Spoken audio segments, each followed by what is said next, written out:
All right, we ready to get this show on the road? Back again. We got I'm John. We got Vince and Jake is in with us. John Adams is MIA tonight. He'll be probably gone for most of the month, but we're in very good hands. And also like to say that my brother-in-law Tim Pell from Sydney, Australia, is joining us tonight. There he is.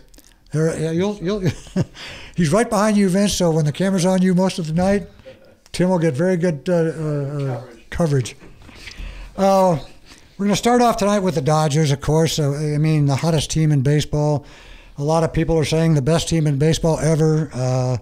Talking about records falling and all-time most wins and all of that nature. So we'll start out there. I've got some stats here, but this is Vince's baby, so I'm going to let him get started on the Dodgers. It's been a remarkable year. There's as a lifelong fan, you just dream about seasons like this, and everybody's talking about but if they don't quite advance to October, the World Series, it's going to be a bust. And I'm still just trying to enjoy what's happening right now. Sure. It's so easy to get caught up in like like you do with the Lakers season or something like that, where when Shaq and Kobe were around and it was like, let's just get to the postseason. The season starts once the playoffs start and let's get going. And it doesn't feel that way to me. I know a lot of the press right now is talking about, but what about the flaws? Can this team win in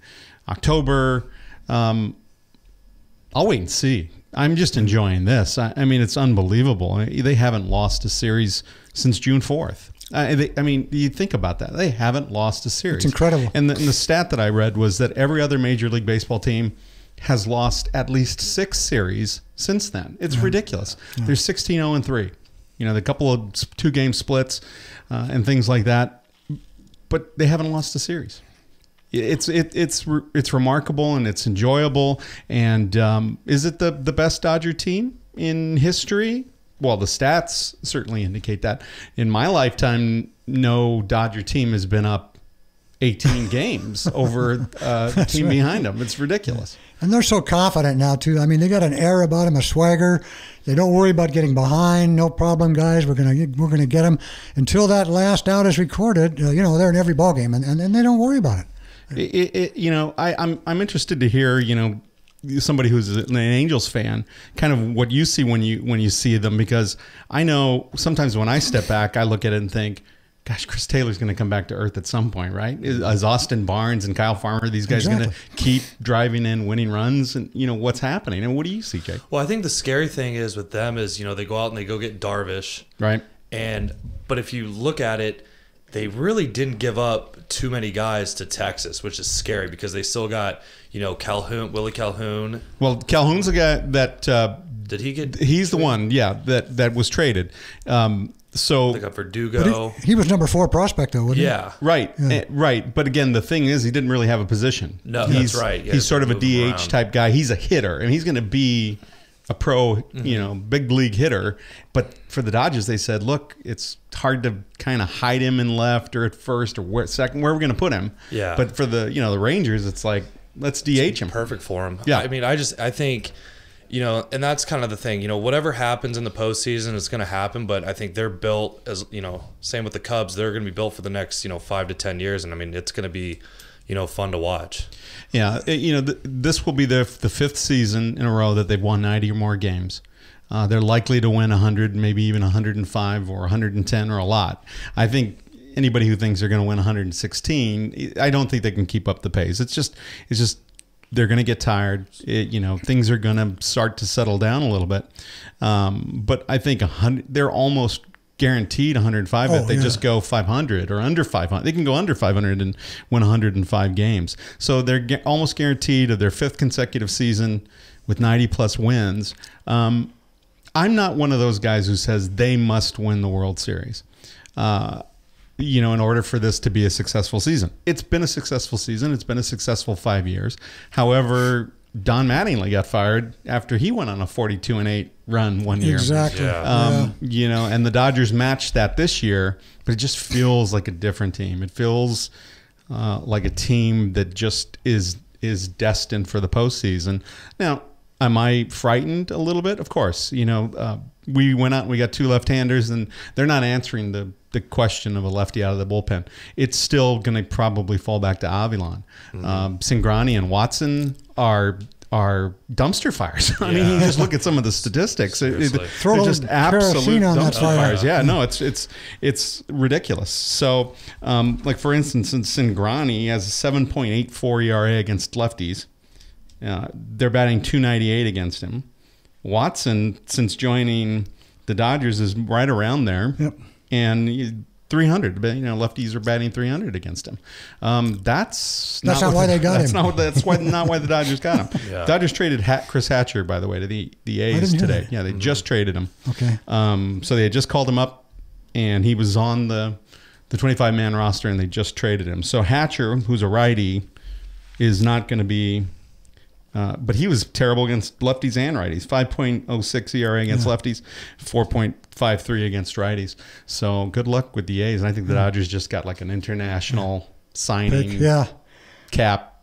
I might disagree with you just a little bit on the chances of the Dodgers breaking the all-time record. The Cubs were 116 in 1906. The Mariners were 116 in 2001. The Dodgers at 83 and 34, they've got to go 34 and 11 to get to one.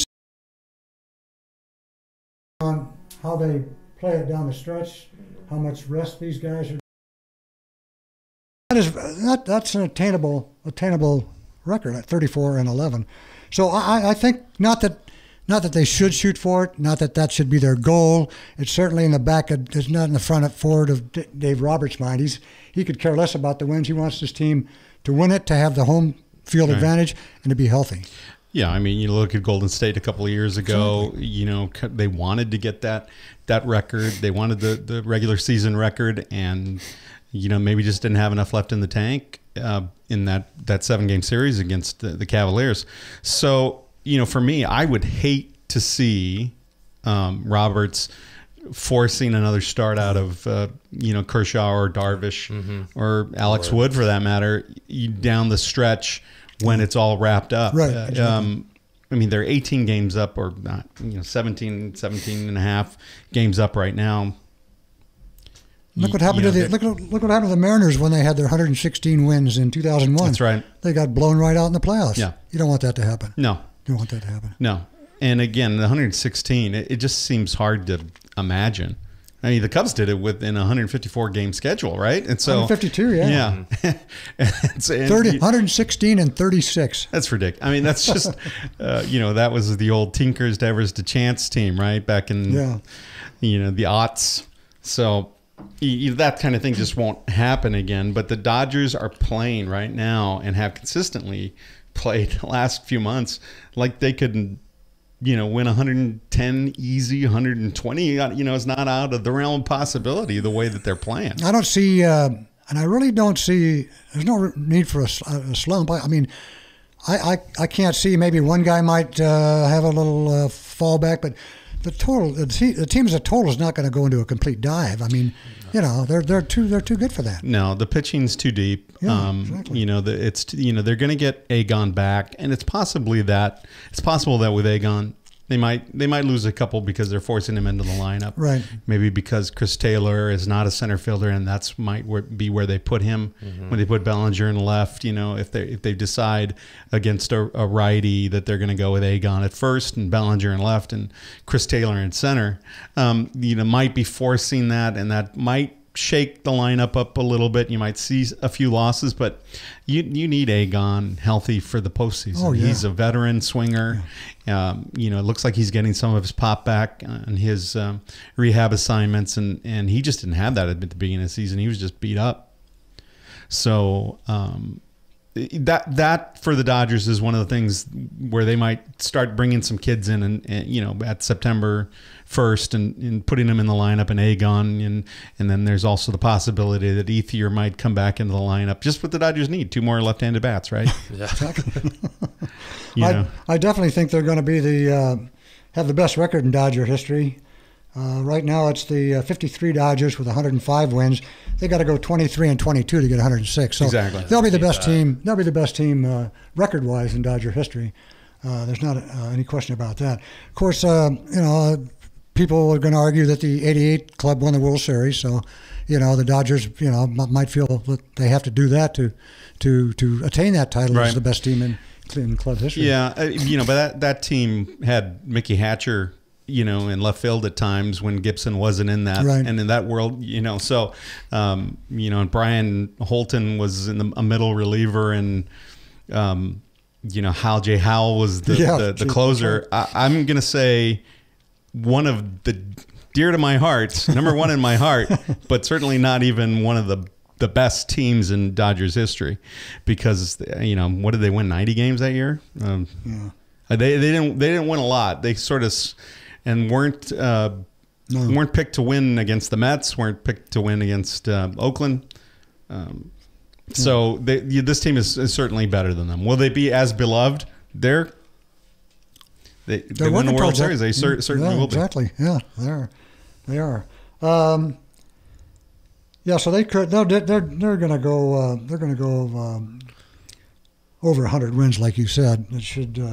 There's only 6 teams that have done that.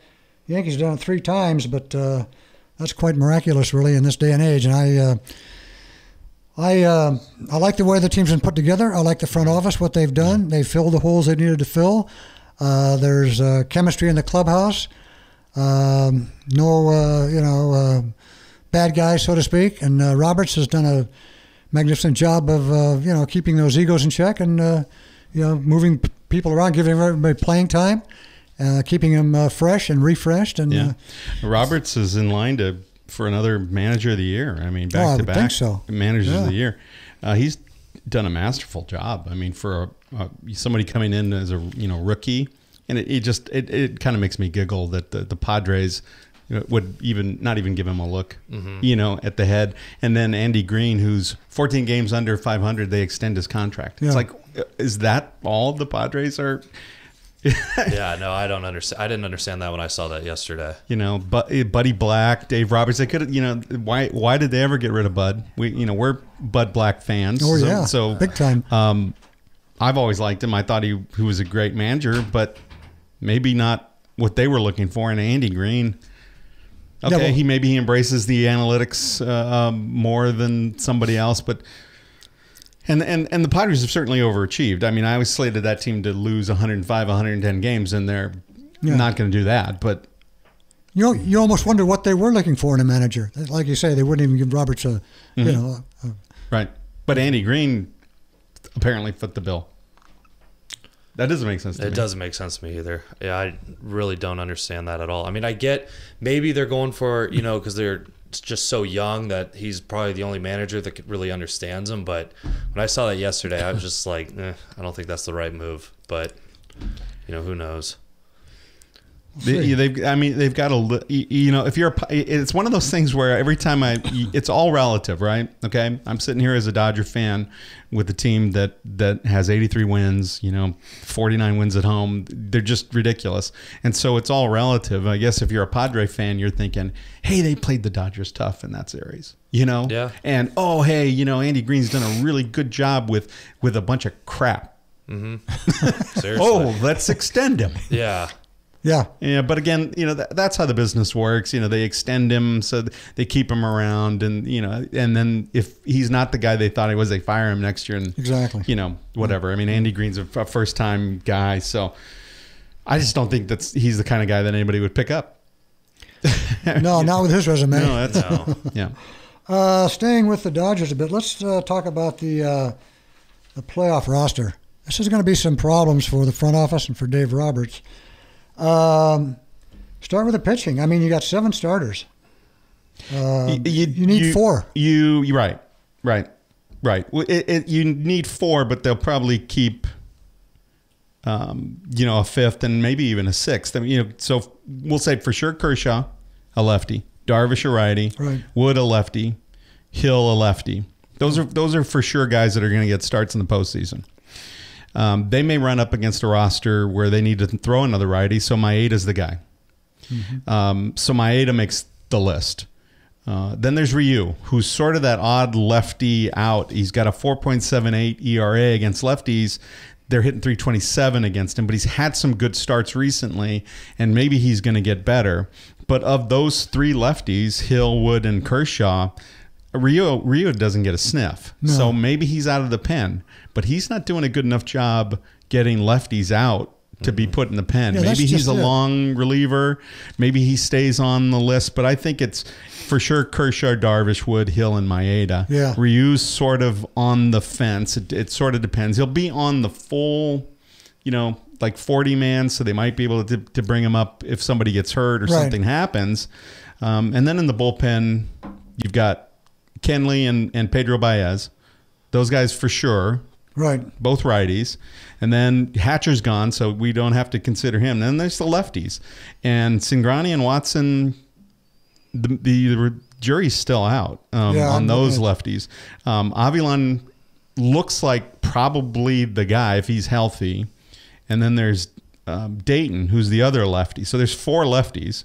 And then you've got Fields, Morrow, Stripling, and not Hatcher anymore. But Stripling are the righties out of the pen.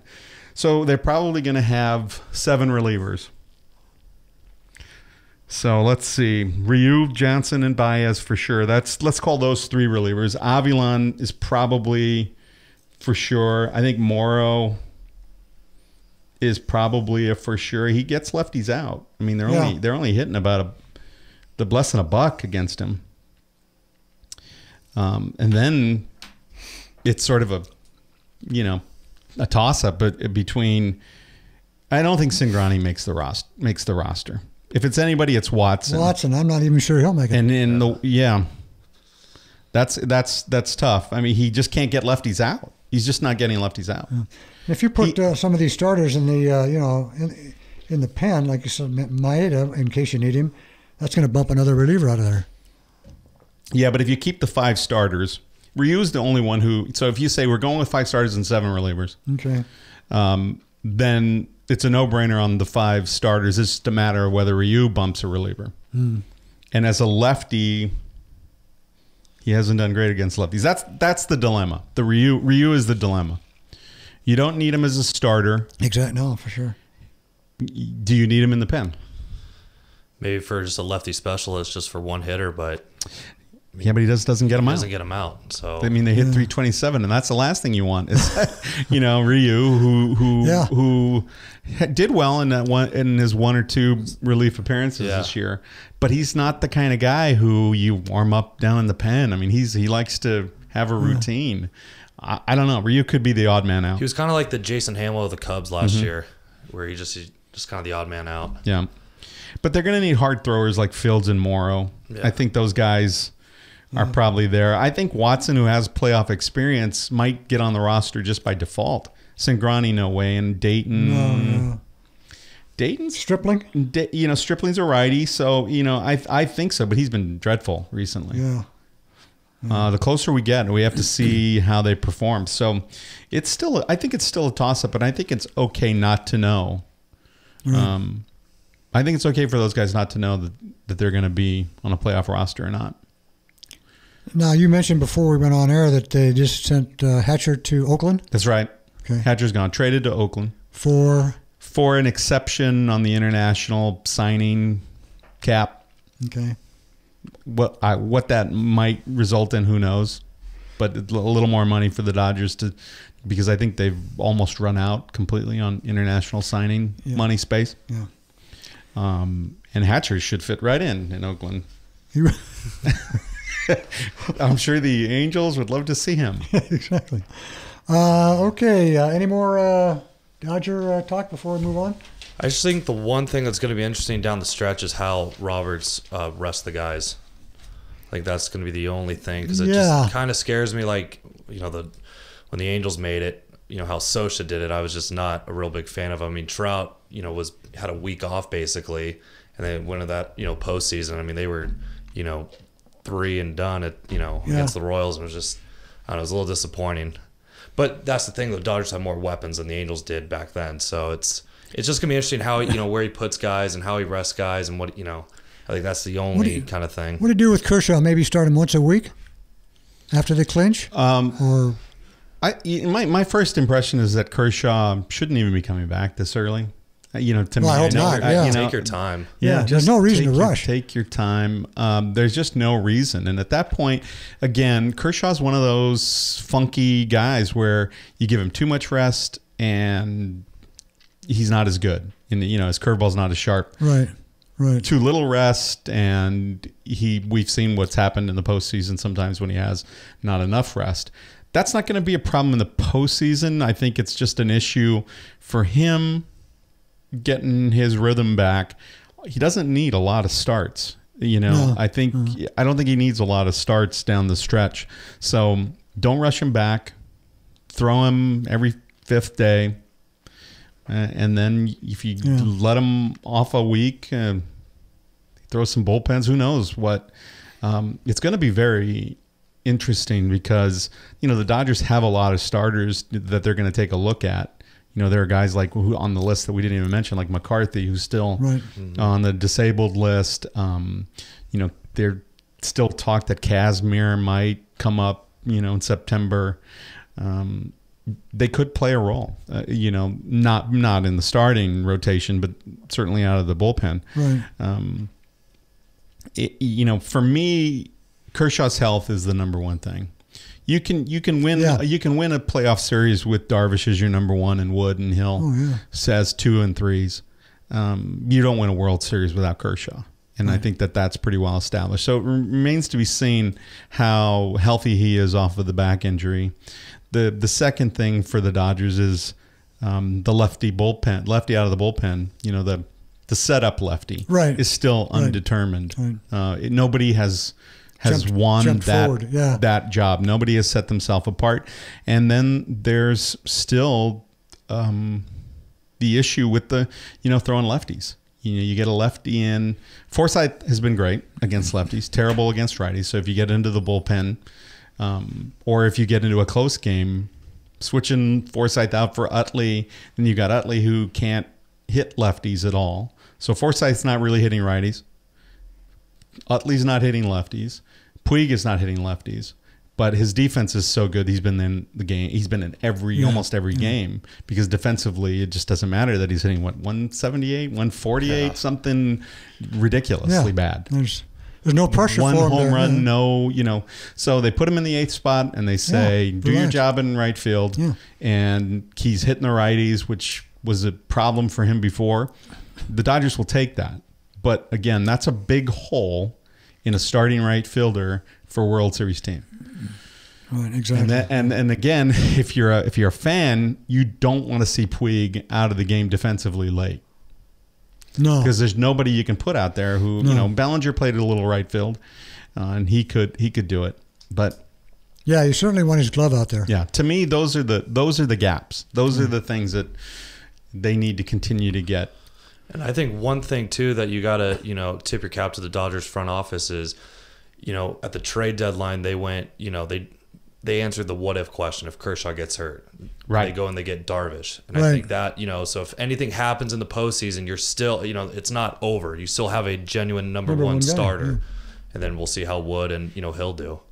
But I think that was, kind of the best thing because, looking at the deadline, you're like, they don't get anybody. This, they might be in trouble. Then they, last minute go and get Darvish. And I'm like, that just, made their chances even better. Yeah. That 3-pointer at the buzzer. Yeah. What about everyday players as far as resting them, getting the bench guys in there and keeping them fresh and, I mean, they're young, right? What was it John McKay used to say when he said, why did you let the guy run 35 times? It's like, the ball's not heavy and he's not in a union. So, these kids were 18, 19 years old. They let him run the ball 35 times. Exactly. Same thing, with Chris Taylor and Bellinger and guys like that. Keep them in rhythm. I mean, why maybe sit Taylor a day or, here or there. And they're we'll probably see that when Agon is here. They might keep Peterson. I don't know what's going to happen with Peterson. Peterson might not even make the playoff roster. I mean, he is hitting so poorly and he looks so lost sometimes that it's sort of even a broken clock is right twice a day, because that's all that's happening out of Peterson. He'll hit a game winner or he'll hit something like that, but then it's just a lot of bad hacks, and he not even against righties is he's doing better against righties, but he's certainly terrible against lefties. But and fielding wise, I don't think his range is the same, and it doesn't seem like it. It does. Once he got clocked by Puig that time, it seemed like he just slowed down, kind of lost a step. He's not charging hard, and. So if Peterson is in left, so if they go really heavy with lefties and put Bellinger in left field and Agon's at first and Peterson's in center for some of those games, Taylor's going to get some days off. Yeah. But guys like Seager could benefit from some days off, but he's looking so healthy. Yeah, you don't want to take them out if they're really hot, but you really want to. Exactly. It's a great dilemma to have, right? Terrific. Yeah. You see what happens, and I think that he can experiment with that towards the end of this month, a little bit in September, and then let him play and kind of stay with him. Once the roster expands. More guys are going to get in, right. But I think it's going to be more important for the pitching staff. It's who might emerge out of that roster, extension exactly in September. All right, let's talk a little bit about the Angels, who are on a little bit of streak of their own, 6 in a row, 10 out of 13, 12 out of 16. Number 2 now, spot in the wild card, 2 games behind the Yankees starting today. But, of course, that doesn't really mean a lot because you got the Twins and KC a half a game behind the Angels. The O's are 2 back. Mariners at 2.5. Tampa's 2.5. Texas 3 and Toronto 3.5. So I was listening coming in, and Langston was saying, we've got our own separate wild card league now because the Angels are suddenly worried about the Yankees, the Twins, the Orioles, who aren't even in their division. Mm-hmm. So they've almost got their own wild card division. But that thing still has a long way to go. It's nice to see them at least in the thick of it. And with the injuries they've had, I think it's been a magnificent job by Scioscia. I looked it up today. They've had a total of 1,106 accumulated days by their players on the disabled list. I mean, it's just been Richards 132, Street 124, Bailey goes all the way down, Tropiano. I mean, it's just been incredible. They haven't had their starting rotation that they projected in spring training healthy for one game. God, no. Not for one game. So they've... How are they doing it? I mean, I don't watch every game, so sometimes you just see some good timely hitting, some good middle relief, and then their defense has been sensational. Yeah. Simmons has been he's been the Angels MVP, hands down. Yeah, he's been incredible in the field, and he's up over, I think he's 301, 302 right now. So yeah, he's I would say he's their most valuable player right now. Yeah, the Dodgers know what it's like to have solid defense up the middle, and if you have solid defense up the middle with Trout and Simmons, and it's a big deal. I mean, that's a big deal, and it seems to be making the difference for the Angels. I think the catching has made a big difference too. That trade for Bandy Maldonado, giving up and he got sent out. Bandy got sent out. Yeah. Maldonado has just been sensational. Oh, he's terrific. Plus, he throws out 45% of the runners, and he's got that staff. I mean, he's just been incredible. His the game way management skills are.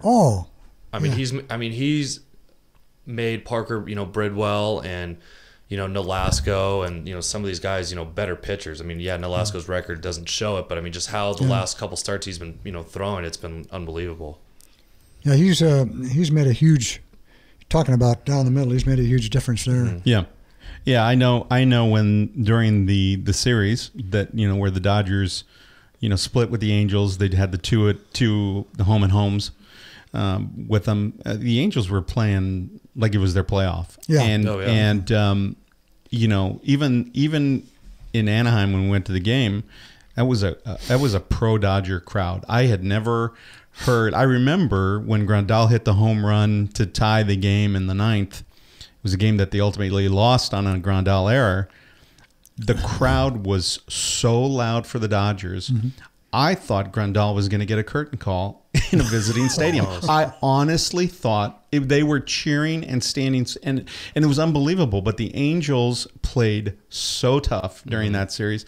You know, Nolasco was terrific, and I think it was Meyer who had a no-hitter in that game. That's right. Yeah. That's right. Going into the 4th or 5th, and a couple of weeks later he was in the minors. But you know, he pitched lights out, and again, it's got to be a testament to you know, his battery guy.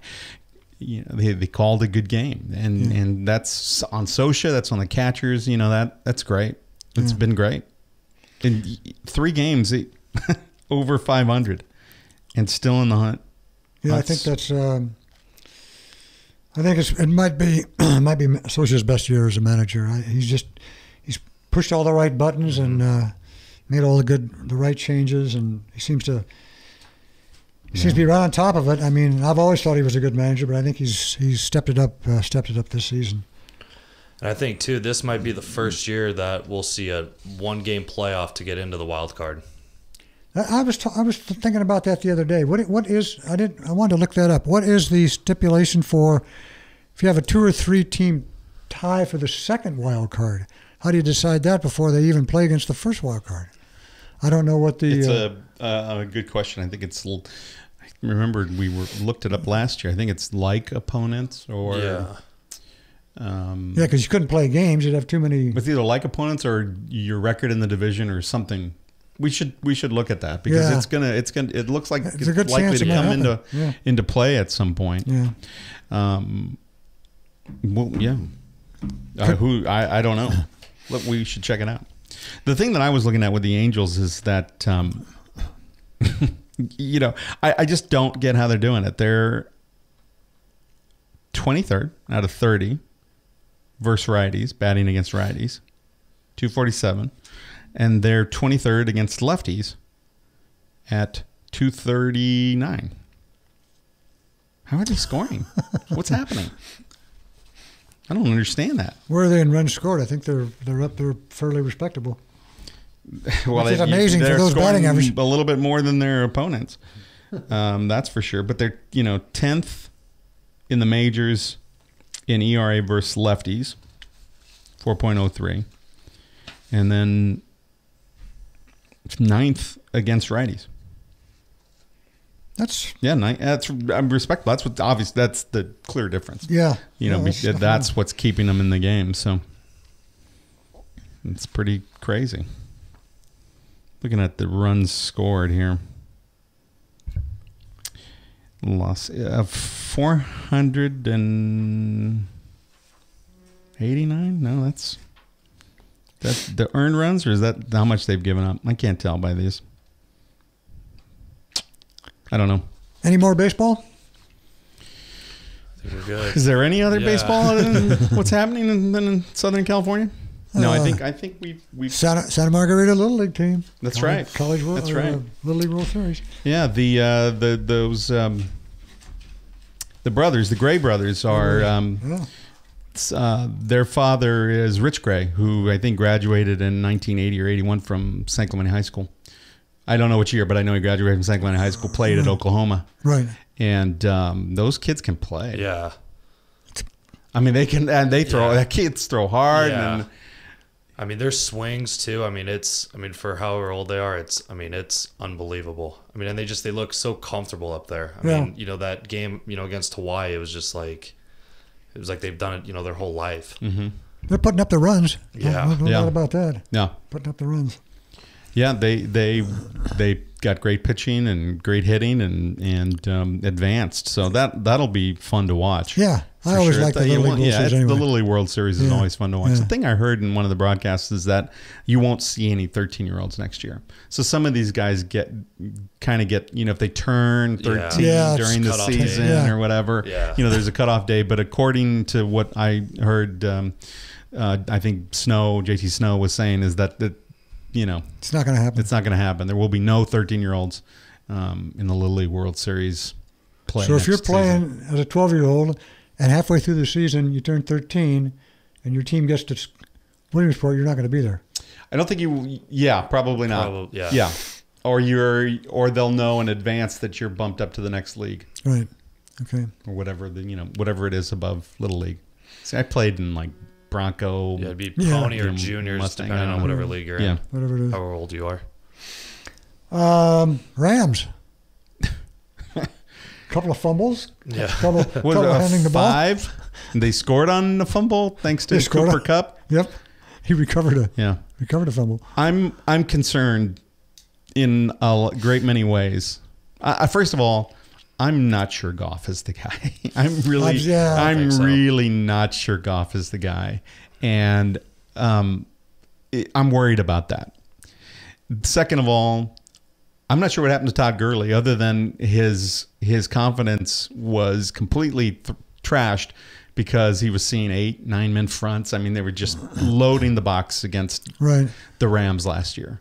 Well, And he had, I think, 1.6 yards after contact. Show me the pass, Terrible. and we'll back off. It was terrible, and they didn't have a deep threat, and so they've taken care of that with Sammy Watkins, who has some speed, some injury issues, but he's got some speed. He's the home run threat. To me, it's like, wow, you didn't realize you had a deficiency in your receiver core. Especially when because they gave Tavon Austin that huge contract last year, 4 years, $42 million. Ridiculous. I mean, that more as a punt returner and a slot receiver, that's a lot of money. Oh, too much money. Yeah, exactly. And then they sign Robert Woods, and then they go out and they get Cooper Kupp and the tight end and Gerald Everett, and I still don't think it's resolved. I still don't think it's resolved. There's still got problems there. I think it's gonna be a disaster, and I'm hoping it's not, but it could be. But they drew 60,000 for an exhibition game, and the Chargers couldn't even sell out 30,000 seat StubHub. Yeah, that's what I worry about for the Chargers. But the Rams, the offensive line looked no bueno. Well, they've the lost. Rams. Plus, they've lost their draft picks there that we're going to help out. No, or was that the Chargers? No. The Rams traded everybody for Goff, so That's then they right. went They didn't have free any draft agency and they got Andrew Whitworth from the Bengals, and he was supposed to solidify things. So they shifted things around on the front line, and I didn't think they were very good. I mean, 13 points, and 7 of which essentially happened on a turnover, right? With a short field, because they muffed the punt, right? The Cowboys muffed the punt, and then they scored. Plus, they got the touchdown on the fumble. Mm-hmm. Yeah, and that was it. And then they got field goals, right? So it was looks like 13-10. last year. Looks like last year all over again. Yeah. 13-10. They had something like, I don't know, 30 touchdowns and 34 touchdowns in 16 games. Ugh. I mean, that's hard to watch. Yeah. I'm worried about them. I'm worried about Gurley. I'm worried about Goff. I'm worried about the receiving core. Worried about the offensive line. The defense is going to keep them in games just like they did last year. Mm-hmm. But that defense was terrific last year, and that team only won 4 games. Why didn't they get a backup quarterback during the offseason? Well, they lost Keenum. They lost Case Keenum. Yeah, I know it. The free agent, and then they figured they'd spent too much on other free agents to sign anybody else. And I think they're going to be waiting for this year's draft or next year's draft. Better quarterbacks coming out next year. Yeah. I mean, there was nobody that really kind of stood out, in this year's, especially quarterback-wise in the draft. But if you've got Goff, who's young, I mean, what is he, 20, 21? Yeah. Do you want another 21-year-old? No. I'd like to see a veteran backup, but they let him go. Yeah, I'm worried. I'm very worried. So Las Vegas said the Rams were regular season win totals 6. That's too better than last year. Yeah. They don't look too better than last year. Yeah. So I'm worried about that. Especially in that division too. Yeah. There's no easy games. Because the Niners are getting a little bit better. The Cardinals, Seahawks, Yeah. And the NFC's getting better too. So it's going to be interesting. Better Chargers for a wild card. Chargers are in a tough division also. That's a good. That AFC West is it's a pretty good division. Chargers look like they need a little defensive help. Yeah. Backfield, 48 to 17. 48-17. That they picked up, but they completed 22 out of 28. They had 400. Seattle had 458 total yards. I mean, I also saw interesting figure. You're talking about the crowds. The Chargers had 21,054. The next day, the Galaxy had 25,667. Oh no! Oh no! Yeah. The way the Chargers were talking, I thought every game was going to be, only 30,000. Yeah. Yeah. I don't think it's going to be the right move to go to LA. I mean, especially if they're not selling out at a soccer arena. Yeah, what's it going to look like when they're in a? It's going to look like a high school field. Yeah. Oh, in Inglewood that's going to be terrible when they're in the Rams' new park. If they get 21,000 to a game, be 4/5 empty. Yeah, it's not off to a good start. They got to win. Yeah. Well, that's it. You just got to win. Everybody loves a winner, right? And one of the things everybody, the Rams had a long history of LA. So the Rams are LA's team. If you grew up in LA, you're an LA Rams fan, and you just had to put it on hold for a while. The Chargers, even though they were the Los Angeles Chargers back in the old AFL days, they're San Diego. Yeah. That's where they were, and it doesn't look like those fans are coming north. No, and the established Rams, LA fans are Rams fans. Mm-hmm. Right. Phillip Rivers is a great quarterback. That could be a pretty good team, but if they start losing and they can't sell out StubHub, John Adams was saying, I've seen the way people travel in the NFL. And then they have the opposing team is like that Dodgers Angels game, and somebody comes in there, like the Raiders, for instance, and it's all Raider fans. Yeah, that's going to be an interesting. Yeah, I've heard people say, you won't see that this year. You're not going to see that this year, but let's wait and see how they. Like I say, there's too much to do, Southern California to. And their seats are way, way overpriced. Mm-hmm. I mean, they have to because capacity is so small. Mm-hmm. Their ticket prices are much more expensive than the Rams. People aren't going to pay that for a loot to go spend a Sunday afternoon to watch a team lose. It sounded novel. I mean, when I first heard it, I thought, that'd be pretty cool, sit in the end zone, right? Mm-hmm. I mean, it's so close, a soccer stadium, intimate. That could be cool. It's not cool when you're not even... You're barely 2/3 capacity. Yeah, that is bad. That's going to be that's going to be some trouble. Yeah. But the Chargers are in bigger trouble. Williams. Yeah, they got to figure out what they're going to do with him. Yeah, I told you. I mean, they're keeping that under the rug a little bit. Yeah, there hasn't been much ink on that. Mm-mm. No, you were right. They should have taken the guy from Stanford. McCaffrey. Oh, he went. Right after him. I can't believe right after Williams. And to me, it was like, that felt like a no-brainer. I mean, I know you don't want to piss off Gordon and you think you got a running back, but McCaffrey's more than that. I mean, McCaffrey's more than that because you could line him up in the backfield and he can run. Everybody was saying, McCaffrey's not a between the tackles runner. I saw him against Pac-12 opponents. Right. For 3 years. Yes, he can run. And part of it is because he doesn't get hit. He is so fleet-footed. He has such great balance, such great vision, and sneaky speed that he just doesn't get hit. So he can run between the tackles. Yeah. He can find those openings. He can pick those holes, He can pick those holes. And so it's going to be the same in the NFL when he has even, better blocking. Stanford had pro-type blocking most of the time, and they ran, some schemes where, but the fact that you could play him in the slot. I mean, you could line him up as a tight end if you wanted. You could line him up wide, and he's going to beat guys. They're raving about him in Carolina. Oh yeah, jeez. Yeah, it won't surprise me if he's Rookie of the Year. No, I agree. No. I agree with that completely. And so I was pushing and hoping, for the Chargers to get him. He'd be a great weapon. And Williams was just damaged goods from the beginning. Yeah. I mean, he was just damaged goods. Well, and he's clearly still damaged. And they said, he probably won't be in camp when camp starts in July.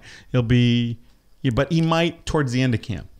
And I said, if that back problem is what they say it is, he's going to be on the PUP list for all of preseason. Plus, he had that problem in college. Mm-hmm. I mean, it's not going to go away. No, it doesn't go away. No. You can rest it all you want, but when you're pounding and running, however many plays he's going to run from scrimmage and blocking and getting hit, he's going to need surgery. That's my prediction. I hope it's not the case for the Chargers. I hope they get to see him this season and he does well. I doubt it though. My prediction is it's not going to happen. I think they're going to put him on the shelf probably sooner than later, and then just have him out for the whole year, just because you have to.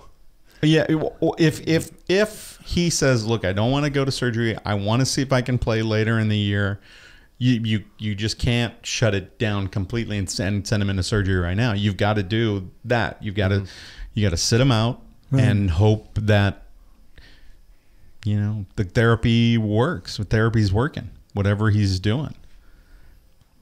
Yes. It's going to be disappointing if he doesn't play this year. Mm-hmm. And I don't think I'm not really too optimistic that he's going to play, but I would love to see him out there. But then again, like you say, those backs, well, you don't mess with them. I mean, just like Kershaw, you don't come back too soon. Don't take a chance.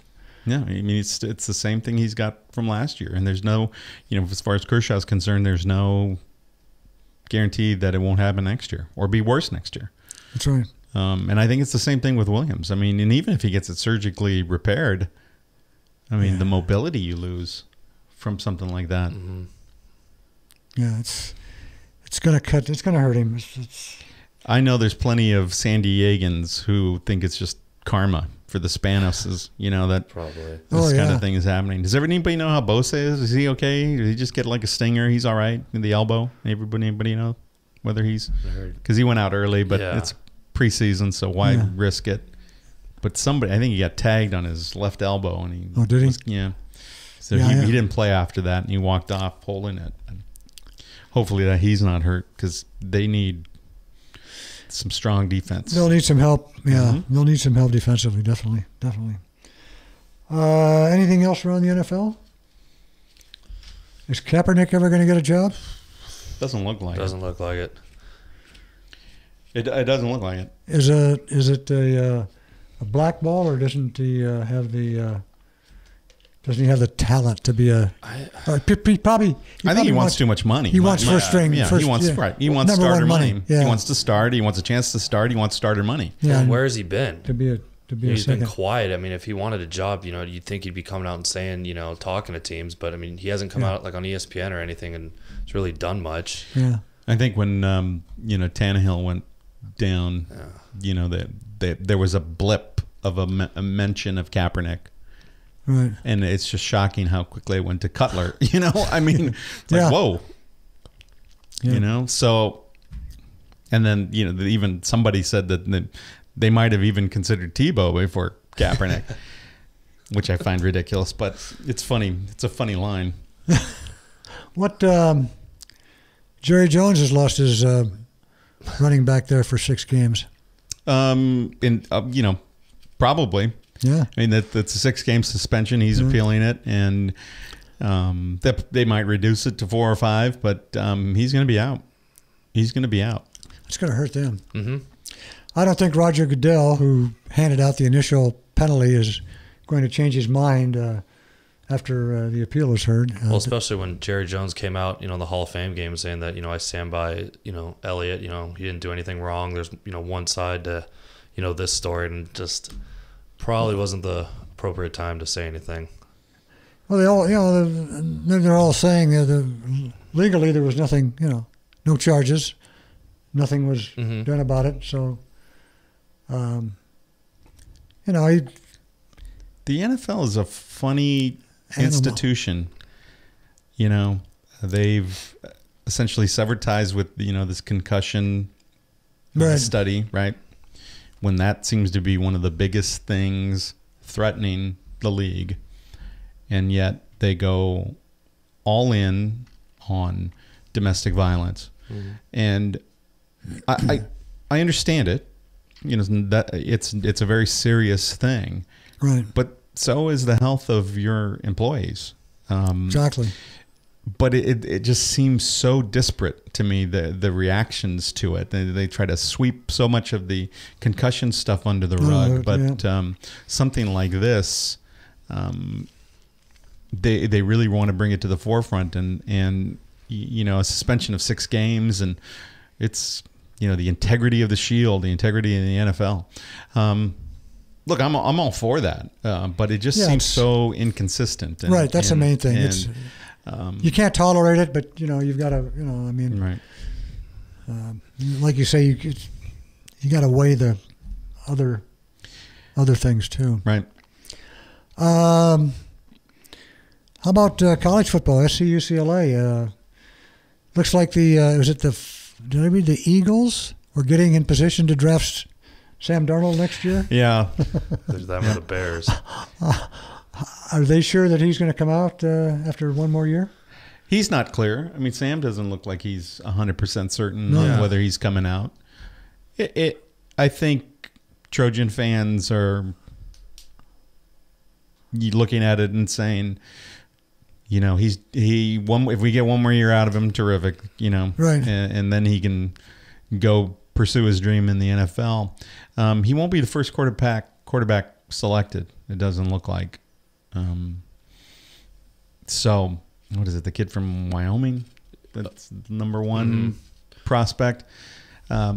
So he might want to wait. He might want to wait. He may just like college. He may be like Leinart and think that he wants to, improve his skills. USC quarterbacks haven't done great in the NFL. No, their history is not that. Palmer, Carson Palmer, and and Sanchez was a bust. Yep. Leinart. Barkley. Yeah. Booty. John David Booty. That's right.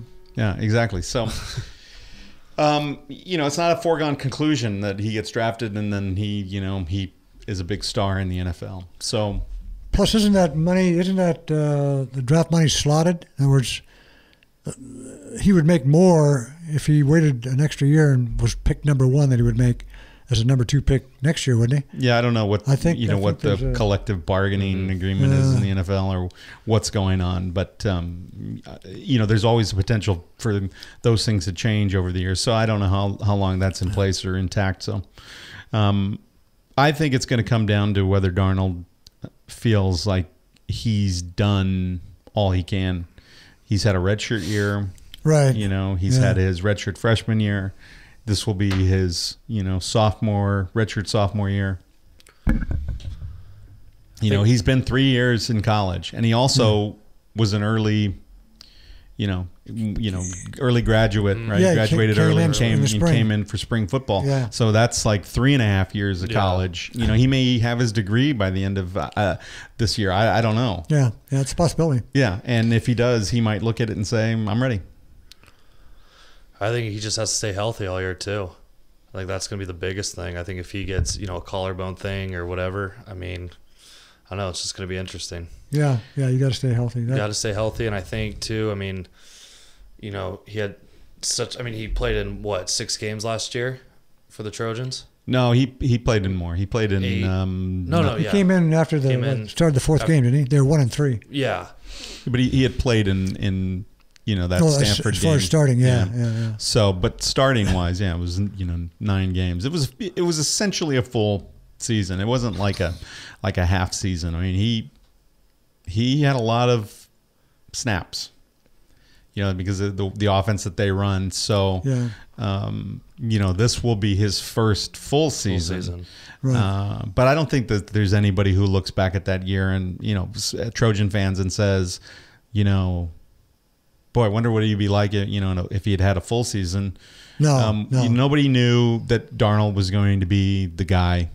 I think we all knew Max Brown was not going to be the guy. He was not the guy. Yeah. But whether Sam Darnold was the guy the verdict was still out until he started playing and just showed that the intangibles made a huge difference. And Max Brown was a pencil neck, And, now he's been playing for Pitt, and that's probably maybe about his level. Yeah. I think he's going to lose a starting job halfway through the year. Max Brown was never very good. He had plenty of time. He had plenty of time. He was given every chance by the Trojans, and he was right to move on and the best thing for get him. out of there. Yeah, but the Trojans, depending on whether a new core of wide receivers beyond Deontay Burnett, who was shined in the Rose Bowl, unless they can really elevate a couple of these younger guys at wide receivers, it could be a tough year, and you never know. They get Stanford early as usual. Yeah, that's not going to help. Oh God, and again, I look. They're in the North Division. We play them every year. Right. I hate that. That's not right. It's just stupid. It's supposed to rotate. And it's because everybody wants to go to the Bay Area and party every year, and that's all it was. That's why they made that decision, and it's just awful. I mean, if the Trojans want to be the best, right? They have to beat those teams, but nobody else is playing this team every. Yeah, they don't play Stanford every year. Exactly.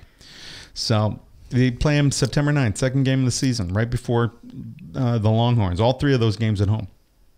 So September 2nd, Western Michigan, who was pretty good last year, they're not going to be anything this year. Then they get Stanford at home. I'm glad that's at home.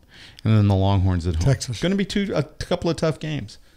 The one speed bump in there is the Cardinal. Yeah. Whether Stanford, because if they emerge from those three games, 2-1, there might be another blip there somewhere. Yeah, they're already out of the college football playoff. If they don't lose that second game. Yeah, exactly. That's for sure. Yeah. But again, we talked about it a couple of weeks ago. It's a pretty favorable schedule. So 3 games at home: Western Michigan, Stanford, Texas. On the road at Cal. I don't think Cal's going to be, they might be a little bit better. They're on the road at Washington State. That's always a tough game. The weather, you never know what's going to happen up there. It's a pretty good. Great quarterback up there, great quarterback up there. Then they get the Beavers at home. They get Utah at home, who's, I think, dropped off a bit. And then they go to Notre Dame. Again, we'll see if Notre Dame's going to be any better. They should be. A little, but it's hard to lose, They lost, Their two quarterbacks. Their quarterbacks, yeah. And then they're at Arizona State. Which is always kind of tough, too, especially at Arizona State. It could be, and then they get Arizona, they're terrible at home. They go to Colorado, which could be a tough game, and then UCLA at home is always, the tough game. But it's interesting because the Trojan schedule also shakes out that they don't have a game that Thanksgiving weekend, so they're off, and then you got the Pac-12 championship the following week. Oh, so nice. the Trojans could be coming into that game well rested, but that's getting ahead of us. Yeah, right? that's beat Stanford week 2, and then we can talk about a Pac-12 championship. Go from there. Any other college football? Just, it's funny, Josh Rosen, we were just talking about it the last time I was on the air, was he's sort of keeping his head down, he's keeping his mouth shut, and then all of a sudden, boom. Then he just lets out on, attacking Alabama. And, it was interesting. I thought Mora would have a sterner response. You'd think. I thought he would. But no, he just agreed with a lot of what he said and moved on. I found that weird. I think Moore might be on his way out. From UCLA. I think just kind of listening to that statement, I think he's, I don't know, kind of given up a little bit. He's had chances to go in the past. I don't know. It's just been, you got Rosen. He'll have a pretty good offense coming into next year, but it's just, I don't know. He hasn't done anything, that's where, you can kind of keep him. I don't know. That whole answer is just weird to me. Yeah. And I agree that Mora should be on the hot seat. I mean, he should be on the hot seat. Yeah. But UCLA, again, I'm an SC guy, so sometimes I look over there and I'm a little harsher with them than I probably should be. But sometimes it just seems like, is that enough? I mean, I know when Mora first came in, it looked like, here's the guy. Oh, yeah, this was a big deal. This is the guy. And it went pretty flaccid pretty quick. Yeah. He wouldn't get away with those records at USC. He wouldn't. No. He's gone. No. Especially, unfortunately, I'm a Notre Dame fan. He'd be gone. Yeah. Which I don't know why Notre Dame still has Brian Kelly, but he'll be on the hot seat, especially this year. Oh, yeah. I think there's no question. If he doesn't win over 5 games, he's gone. Yeah, he's got to step up this year. That's a whole nother Oprah. And again, the same thing that was, said about Alabama, the opposite gets said about Notre Dame. It's like, they don't have the tough. They have the tougher restrictions, and the student athletes that are coming in there, right. much stricter than Alabama. And every time they sort of go flat, that's a legitimate excuse for Notre Dame. Mm-hmm. Yeah. They're just not able to get to make the exceptions for some of the student athletes who aren't quite there that other universities can. USC certainly can. Alabama certainly can. Stanford can sometimes. Even though they're sort of equated the same. Right. But Notre Dame doesn't always. So that's true. One thing I'd like to mention before we wrap it up: